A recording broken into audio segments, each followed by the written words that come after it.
Dr. Vexhai pressed her crystalline fingers against the ancient stone tablet. The rough surface felt cold against her touch, even through her environmental suit. She had studied dozens of these ruins across 17 different star systems, but this one on Kepler 442b made her nervous in ways she couldn't explain. "The markings are clearer here," she told her research team through the communication system. Her voice echoed in the vast underground chamber they had discovered 3 days ago, much clearer than anything we found on Proxima 7 or the Vega colonies. The tablet stood 3 meters tall, covered in symbols that hurt to look at for too long. The writing seemed to shift and move when she wasn't looking directly at it.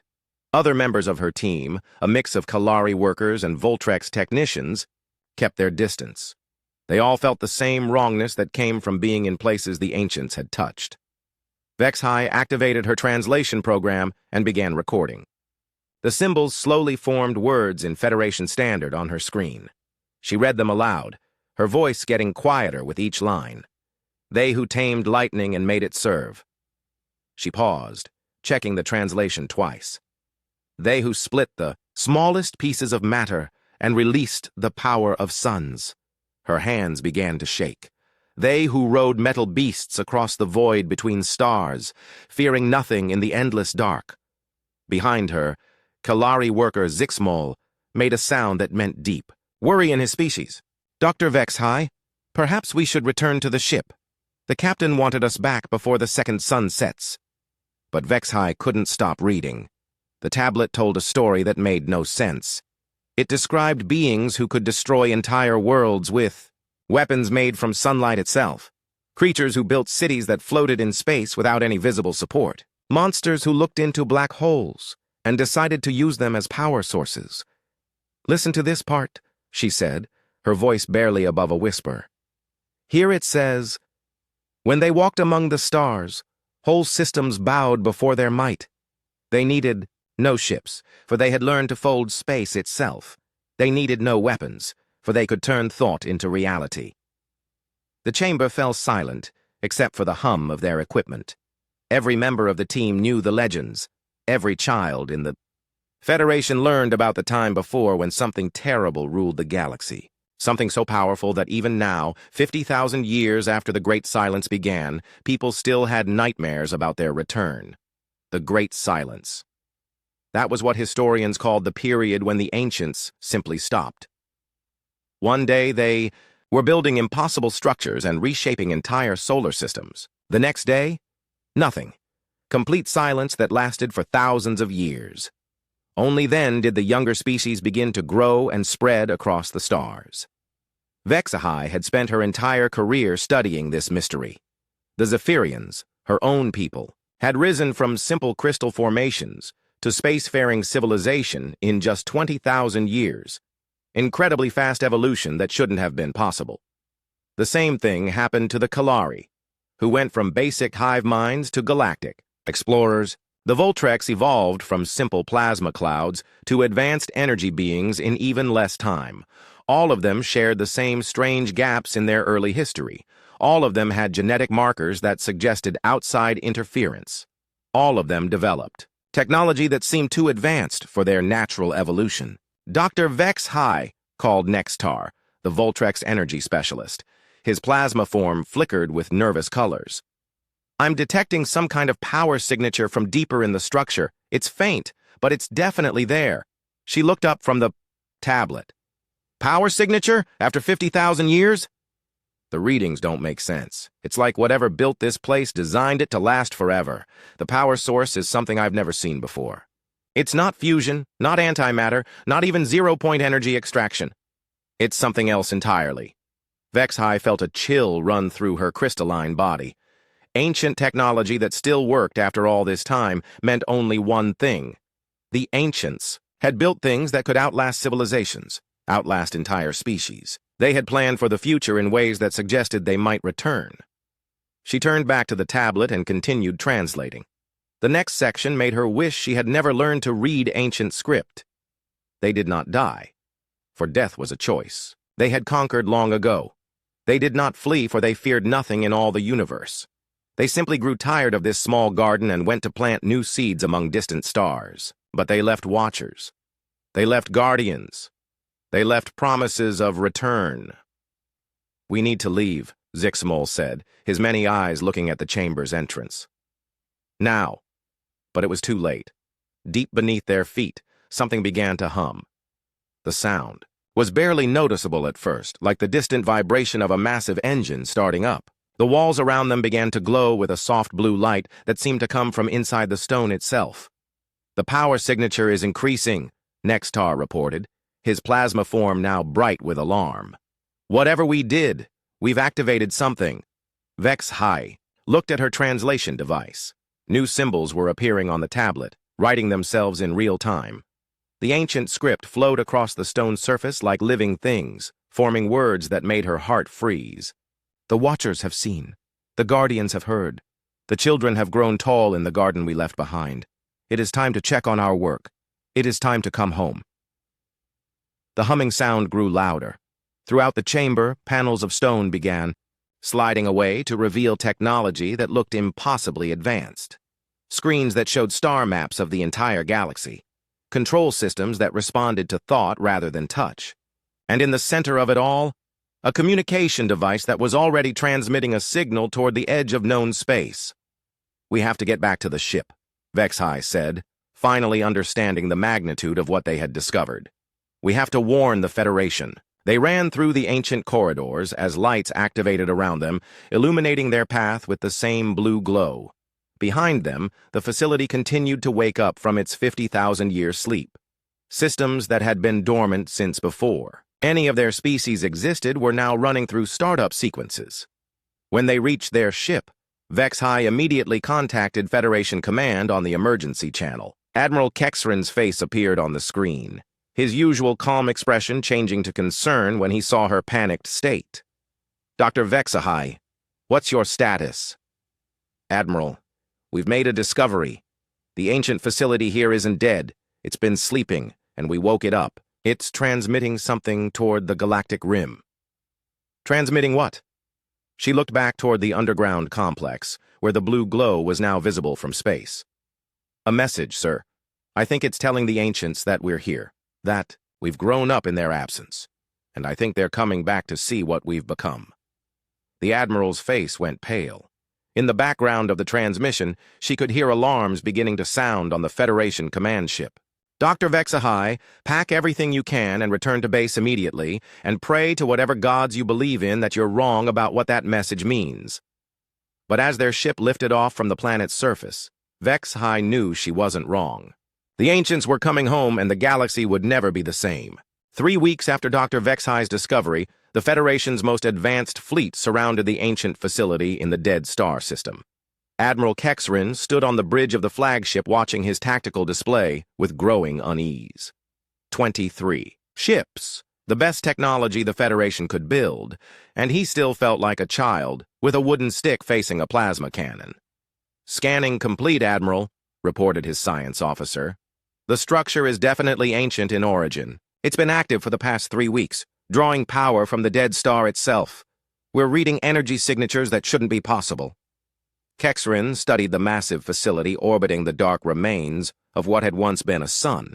The structure was bigger than most moons, covered in the same flowing designs they had found on planets throughout the galaxy. But this one was different. This one was alive with power and purpose. "Any response to our communication attempts?" "None, sir. But we are detecting some kind of scanning beam. It's been examining our ship since we arrived. Very detailed scans. It knows everything about our technology, our crew, probably even what we had for breakfast." Dr. Vexhai floated up from the science station, her crystalline body reflecting the light from the tactical displays. She had insisted on coming along despite the danger. "Admiral, I've been analyzing the transmissions the facility sent toward the galactic rim." The signal was incredibly complex, carrying what looks like detailed information about our current civilization. "What kind of information?" "Everything. Population counts, technology levels, genetic profiles of all Federation species. It's like whoever built this place has been watching us for thousands of years, collecting data, waiting for the right moment to send a report." Captain Yexdal of the Kalari Heavy Cruiser interrupted over the communication system. "Admiral, we have movement. The facility is opening something that looks like a docking bay. Kexrin looked at the tactical display. A section of the ancient structure was indeed opening, revealing a chamber large enough to hold several Federation ships. Lights inside the chamber began pulsing in a pattern that looked almost like an invitation. "It wants us to dock," HFY said. "The pattern matches ancient greeting protocols I found in the Kepler ruins." "Absolutely not," Kexrin replied. "We're not flying into an ancient trap." But before he could give further orders, his communications officer looked up with confusion. "Sir, I'm receiving a transmission from inside the facility. It's speaking, 'Federation Standard, perfect Federation Standard. Put it through.'" A voice filled the bridge, speaking in a tone that was somehow both mechanical and strangely alive. "Federation vessels, I am designation Prometheus, caretaker intelligence of this facility. You have activated return protocols through your archaeological activities. Compliance with docking procedures is required for proper evaluation." Kexrin felt his blood run cold. The ancients had left behind artificial intelligences that could speak their language. "Prometheus, this is Admiral Kexrin of the Federation Fleet. What do you mean by return protocols?" "Admiral Kexrin, your species designation is Zephyrian, genetic sequence 774 Alpha. Your civilization has achieved level 3.2 development as measured by standard evaluation criteria. This data has been transmitted to the Colonial Authority. Your presence is requested for interview and assessment." "Colonial Authority? What Colonial Authority?" "The Terran Colonial Authority, Admiral. The children have grown. The parents are coming home to see what you have become." The bridge fell silent. Terran was an ancient word found in the oldest ruins, usually translated as meaning "of the earth" or "of the ground." But no one knew what earth it referred to. Dr. HFY moved closer to the communication station. "Prometheus, what happened to the ancients? Why did they leave?" "Dr. HFY, your species designation is Zephyrian, genetic sequence 911 Beta, archaeology specialist. The creators did not leave. The creators expanded. This galaxy became too small for growing minds. New gardens were planted among distant stars. This facility maintained watch protocol, ensuring proper development of successor species." "Successor species?" Kexrin asked. "Affirmative. You are the children. You have grown in the garden we prepared. Now it is time to see if you grew well." Suddenly, alarms began sounding throughout the Federation fleet. "Admiral," his tactical officer called out, "new contact dropping out of faster-than-light travel at the system's edge." "It's big, sir. Really big." On the main screen, a ship appeared that dwarfed their entire fleet. It was sleek and beautiful in a way that made Federation vessels look like crude metal boxes. The design was clearly ancient, but somehow more advanced than anything they had found in the ruins. This ship looked like it had been built yesterday by people who understood technology the Federation couldn't even dream of. "Admiral," the communications officer said, his voice shaking, "we're receiving a transmission from the new ship. Same perfect Federation standard." "Put it through." A new voice filled the bridge, but this one was definitely organic, definitely alive, and surprisingly warm. "Federation Fleet, this is Admiral Sarah Chen of the Terran Colonial Authority exploration ship Endeavor. Permission to approach and begin diplomatic contact?" Kexrin stared at the screen.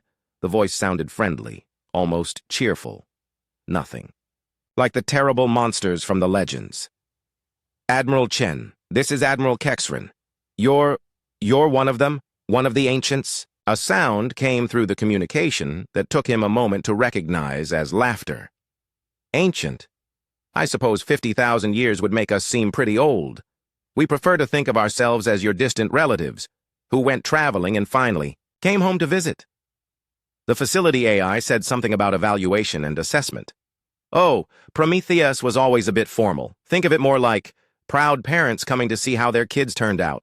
We've been watching your development through automated systems, and we're impressed with your progress. But there's nothing like meeting face-to-face, don't you think?" Dr. HFY stepped forward. "Admiral Chen, our archaeological research suggests your people were incredibly powerful. The ruins show technology that could destroy solar systems." "Could and did," Dr. HFY, though usually for good reasons, like clearing out hostile alien species or rearranging star systems for better habitability. But that's ancient history. We're more interested in what you've accomplished with the foundation we left behind. Foundation? The basic infrastructure, the genetic modifications to help your species evolve faster, the technological breadcrumbs we left scattered around to help you develop in the right direction. You've done remarkably well with what we gave you. Kexrin felt the universe shift around him. Everything they had built, everything they thought they had discovered on their own, had been handed to them by creatures so advanced they thought rearranging solar systems was routine maintenance. Admiral Chen, he said slowly, what do you want from us? Want? Nothing, Admiral. We want to give you something, an invitation. You see, the universe is a lot bigger and more dangerous than this little galaxy.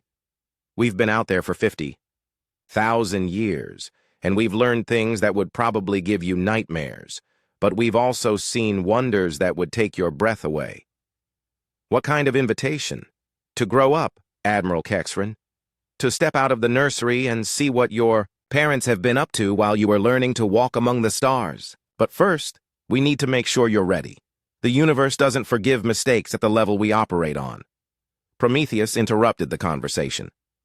Admiral Chen, all docking protocols have been prepared. Federation representatives are cleared for transfer to interview chambers.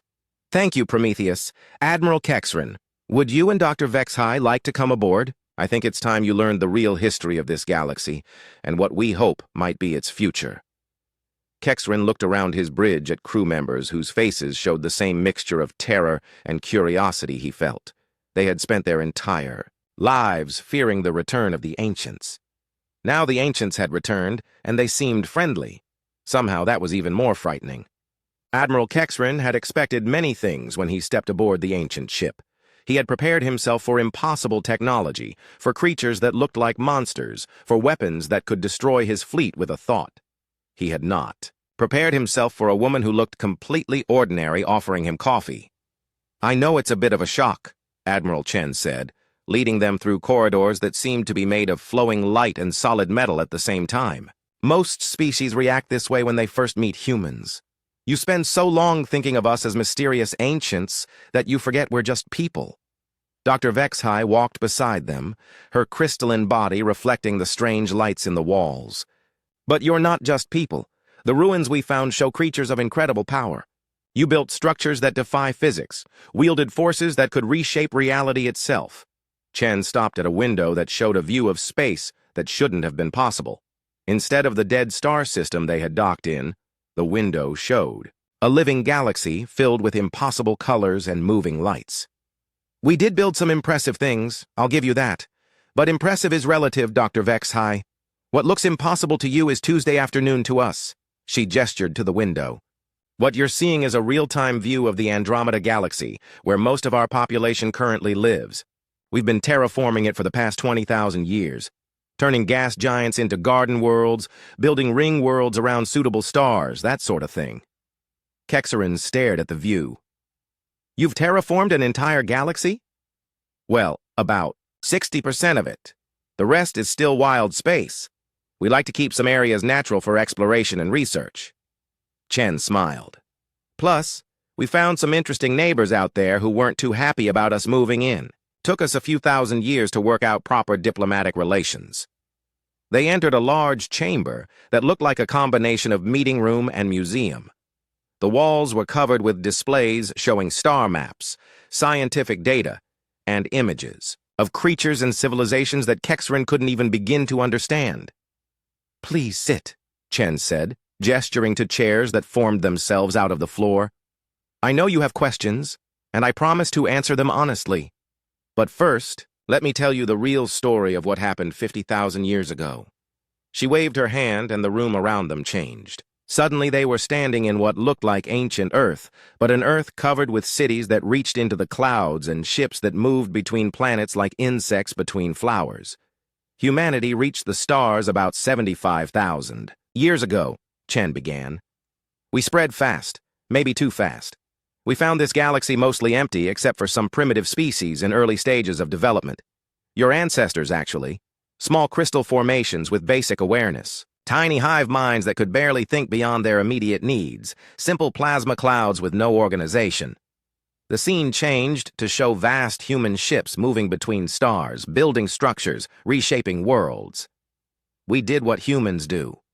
We explored, we built, we grew. We helped the younger species along when we found them. A little genetic modification here, some technological assistance there. We thought we were being good neighbors. Vexhai leaned forward. What changed? We got restless. The scene shifted to show humans gathered in massive meetings, arguing, planning. This galaxy became too small for us. We had explored every star, cataloged every planet, solved every major problem. We were getting soft, comfortable. Some of our philosophers started warning that we were stagnating, so you left. We left. The Great Exodus, we called it. Millions of ships carrying billions of humans out to other galaxies. But we didn't just abandon our work here. We left monitoring systems, caretaker AIs like Prometheus, automated systems to guide the younger species along the right paths. Kexrin felt a chill. You've been watching us this entire time? Of course. Did you think 50,000 years of perfectly smooth evolution was natural? No major wars between species, no extinction-level disasters, no cosmic catastrophes? We've been keeping the galaxy safe while you grew up. The room changed again, showing Federation worlds, Federation ships, Federation citizens going about their daily lives. You've done well, all things considered. Better than some of our other experiments in different galaxies. The Zephyrians developed beautiful mathematical systems. The Kalari created fascinating art through their hive consciousness. The Voltrex learned to manipulate energy in ways that impressed even us. Experiments? Vexhai's voice sounded small. Chen looked apologetic. Wrong word. Think of it more like gardening. We planted seeds and tried to help them grow into something beautiful. You are something beautiful, all of you. She gestured, and the displays changed to show dozens of other galaxies, each filled with different species, different civilizations. We've done this in 17 different galaxies now. Some worked out better than others. A few we had to start over completely when things went wrong. What went wrong? Kexrin asked, though he wasn't sure he wanted to know. Various things. In Galaxy 7, the species we helped develop decided they wanted to consume everything around them and turn it into more of themselves. We had to stop them before they spread to other galaxies. Galaxy 12 developed artificial intelligences that decided organic life was inefficient and tried to convert everyone into machines. Galaxy 15 figured out how to travel between dimensions and accidentally opened a door to something that really shouldn't exist in our reality. The casual way she described the destruction of entire civilizations made Kexrin's head spin. How did you stop them? The same way we stopped every major threat in this galaxy before we left. Overwhelming technological superiority applied with surgical precision. We don't like destroying things we helped create, but sometimes it's necessary to protect everything else. Dr. Vexhai stood up, her crystalline body shimmering with agitation. Are we being evaluated? Are you deciding whether to let us continue existing? Chen's expression became serious. In a way, yes, but not how you think. We're not here to judge whether you deserve to live. You've already proven that by becoming what you are. We're here to judge whether you're ready for the next step. What? Next step? Integration, joining us, becoming part of something bigger than any single species or galaxy. She gestured again, and the room filled with images of incredible things. Ships the size of solar systems. Structures that spanned the space between galaxies. Creatures and machines working together on projects that seemed to reshape reality itself. This is what we've been building while you were growing up. A civilization that spans multiple galaxies, includes hundreds of different species, and works on projects that would have seemed like magic to us when we first left Earth. And if we're not ready, then you continue growing, and we check back in another few thousand years. No pressure. But Kexrin, Vexhai, I hope you are ready. Because there are things out there in the deep universe that make our little galaxy-spanning civilization look tiny. Things that eat entire galactic clusters for breakfast. Things that exist in dimensions we're still learning to understand. Chen's expression grew dark. We've been fighting some of these things for 20,000 years now. We're winning, but just barely. And we could really use some help from species that think differently than we do, that might see solutions we miss. Kexrin felt the weight of the universe pressing down on him. His entire civilization, everything they had built and discovered and achieved, was being offered a chance to join something unimaginably vast and dangerous. What do you need from us? Prove that you can handle real challenges. The universe we live in now doesn't forgive mistakes or reward caution. Show us that the Federation has grown beyond the safe little galaxy we left for you. Show us you're ready to face the dark between galaxies. How? Chen smiled, and for the first time, Kexrin saw something predatory in her expression, something that reminded him that these friendly humans had conquered 17 galaxies and fought wars against entities that consumed reality itself. There's a problem in your galaxy that we've been keeping contained, waiting for you to become strong enough to handle it yourselves. Consider it your final exam. The problem turned out to be a black hole, not just any black hole, but one that was moving through the galaxy at impossible speeds, growing larger with each star system it consumed. Admiral Chen stood in the Federation war room, calmly explaining how this monster had been contained for 50,000 years by ancient technology that was finally beginning to fail. We call it the Devourer, Chen said, pointing at the massive holographic display that showed the black hole's path through space. It's not natural. Something created it as a weapon, probably the same entities that wiped out the previous inhabitants of this galaxy before we arrived. Council leader Zexmore, the highest-ranking Kalari in the Federation, shifted nervously in his seat. His many eyes tracked between Chen and the display. You've known about this for 50,000 years and said nothing? Would you have been able to handle it 50,000 years ago? Chen asked pleasantly. Your species had just discovered fire. The Zephyrians were still learning to think as individuals instead of as part of their crystal matrix. The Voltrex couldn't even hold a solid form for more than a few minutes. Dr. Vexhai studied the data streams flowing around the holographic black hole. The containment field around it. I've never seen technology like this. It's holding back something that could destroy our entire civilization. Ancient human technology, Chen confirmed. But it's failing. The power systems are breaking down. After 50 millennia of constant operation, we estimate you have maybe 6 months before complete containment failure. Admiral Kexrin felt sick.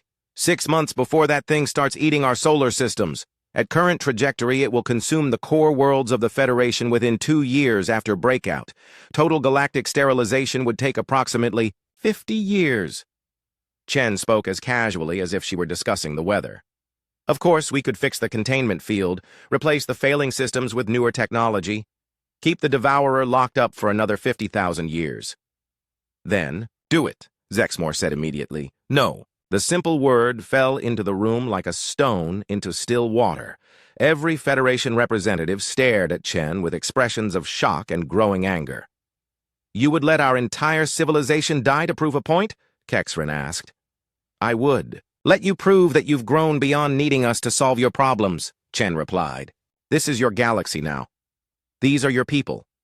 This is your chance to show that humanity's faith in your development was justified. She gestured, and the display changed to show detailed technical specifications. We're not leaving you empty-handed. Full access to the ancient technology systems we left behind. Complete technical databases. Manufacturing templates for equipment you'll need. Everything necessary to solve this problem yourselves.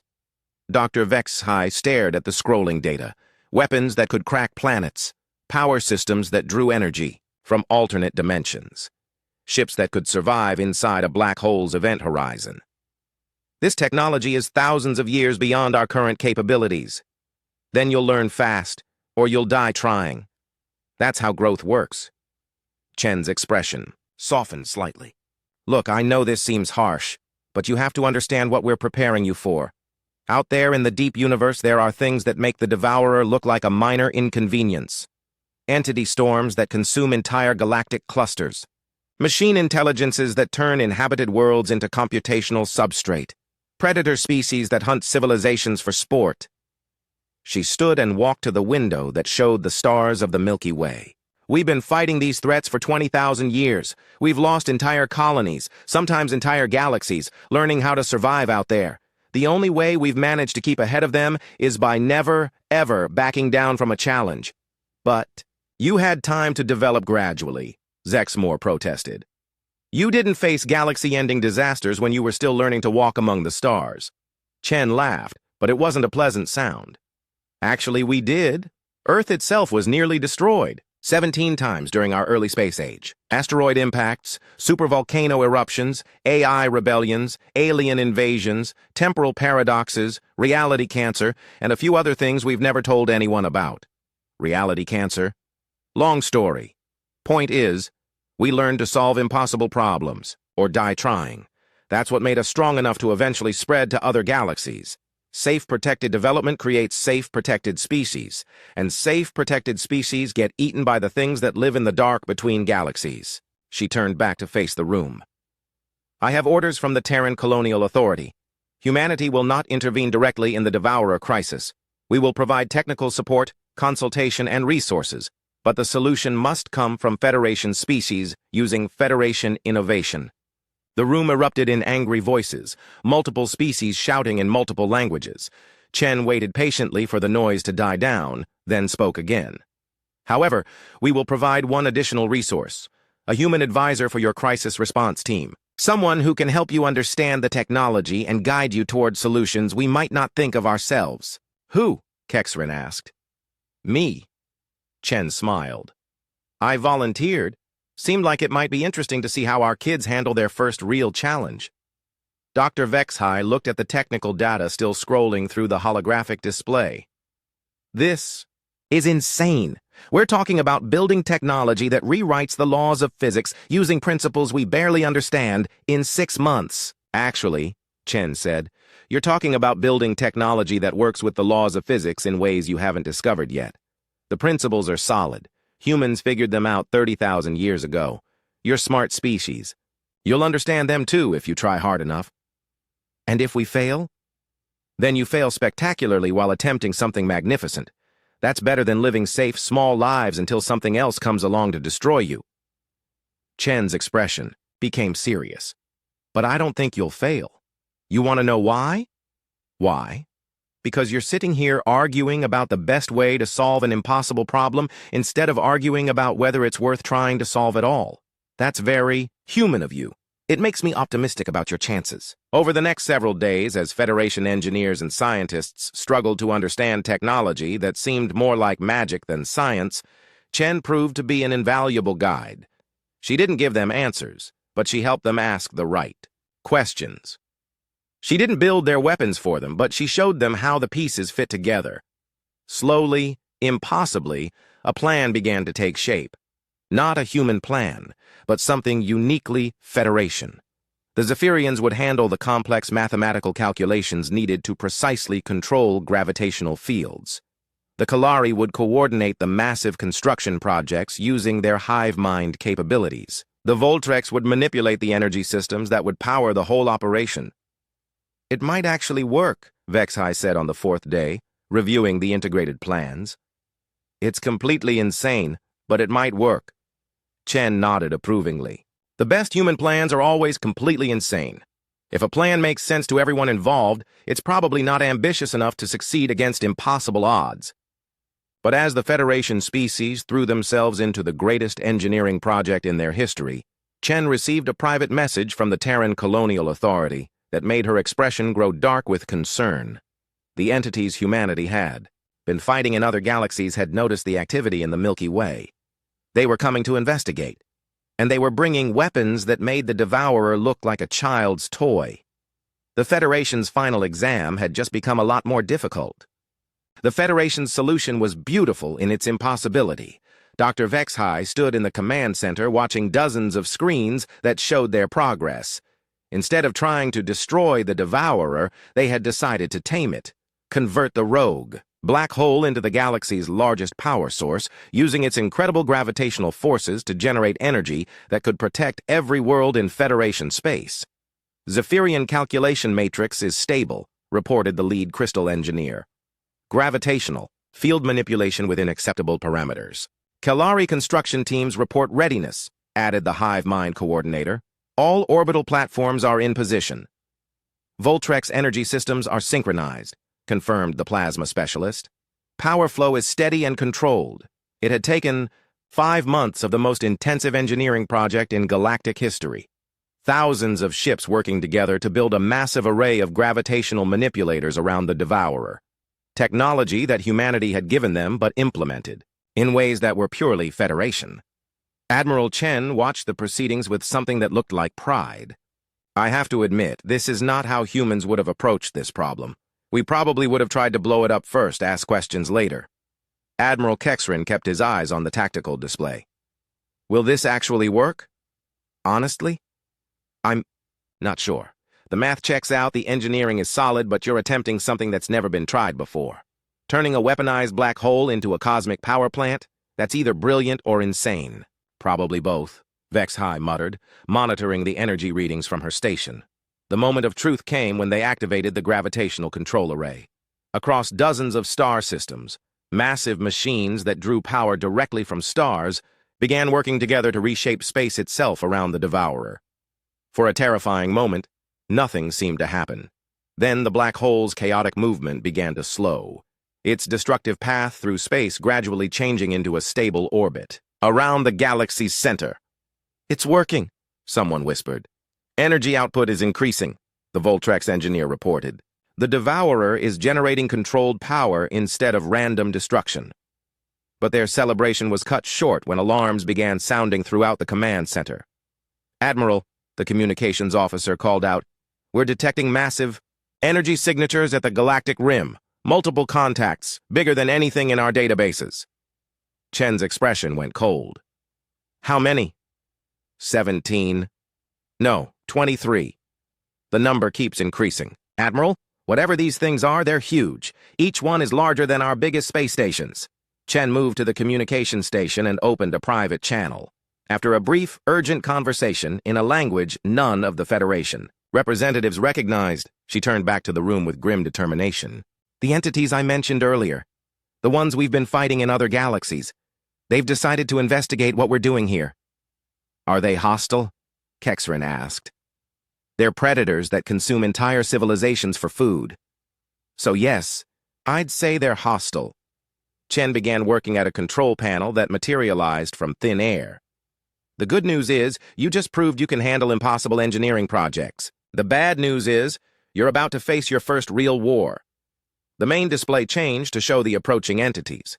They looked like living ships, if ships could be made of crystallized darkness and hungry void.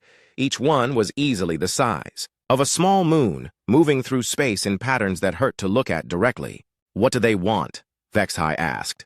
To eat everything in this galaxy and use the energy to make more of themselves. It's what they do. We've been keeping them away from inhabited galaxies for 20,000 years, but apparently our activity here caught their attention. Chen's panel chimed, and she read the display with growing concern. My people are on their way, but they won't arrive for at least 3 days. The entities will be here in 6 hours. Can we evacuate? Evacuate an entire galaxy? Where would you go?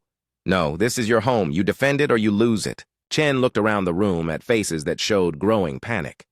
But here's the thing. You just turned a galaxy-eating monster into a power source. You have access to more energy than most civilizations use in 1,000 years. Kexrin understood what she was suggesting. You want us to use the Devourer as a weapon. I want you to use everything you've learned, everything you've built, everything you've become, to protect your home. The Federation has ships, it has technology, and now it has a power source that could run entire star systems. Over the next several hours, the Federation performed another impossible feat. They converted their peaceful exploration fleet into a war machine, drawing massive amounts of energy from their newly tamed black hole to power weapons that had never been tested in combat. Zephyrian crystal ships that could bend space around themselves. Kalari hive vessels that operated as perfect coordinated units. Voltrek's energy fighters that could phase in and out of normal reality. When the entities arrived, they found not the helpless young civilization they expected, but a united force that fought with weapons powered by a controlled black hole and tactics that combined the best ideas of 3 different species.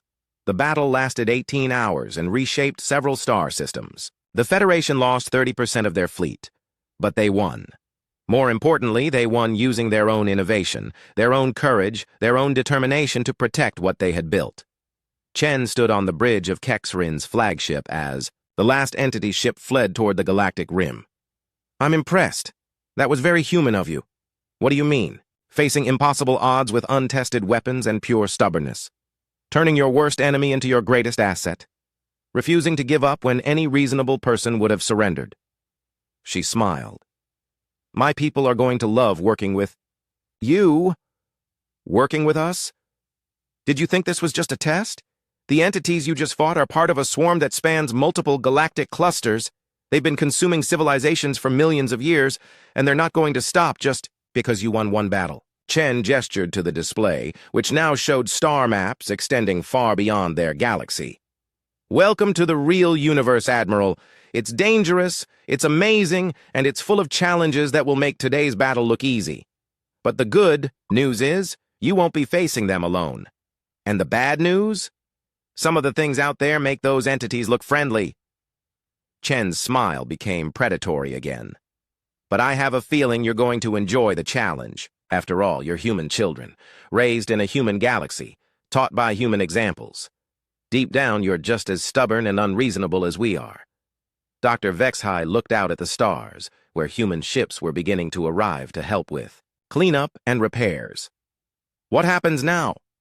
Now you grow up completely. You join the larger community of species that spans multiple galaxies. You help us fight the things that threaten everyone. And you show the universe what the Federation can accomplish when it sets its mind to something impossible. And in return, you get to see wonders that will take your breath away. Meet beings that will challenge everything you think you know about reality and help build something greater than any single species could achieve alone. Chen paused. Plus, we'll teach you how to build ships that are bigger than planets. I think you'll like that part. Admiral Kexrin looked around his bridge at crew members who had just fought and won their first interstellar war. They looked tired, scared, but also proud. They had faced the impossible and triumphed through their own strength and ingenuity. One question, Admiral Chen. Yes? When you said we're human children raised in a human galaxy, what exactly does that make us? Chen's smile became warm and genuine. That makes you the best of both worlds, Admiral. You have human determination and innovation, but you also have something we lost a long time ago. You remember how to work together, how to build something beautiful instead of just something powerful. She looked out at the stars where Federation and human ships worked side by side. Maybe that's exactly what the universe needs right now. Humans who remember how to dream of better things instead of just bigger weapons.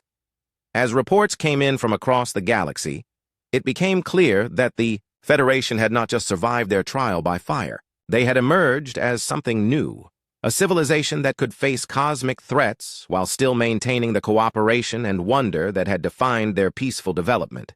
The galaxy that had once trembled at legends of the terrifying ancients now looked forward to its future as partners with humanity in facing the vast, dangerous, wonderful universe that lay beyond the stars. And in the deep void between galaxies, other ancient powers took notice of the new alliance and began making their own plans for the interesting developments in what had once been a quiet, isolated spiral galaxy. The real adventure was just beginning.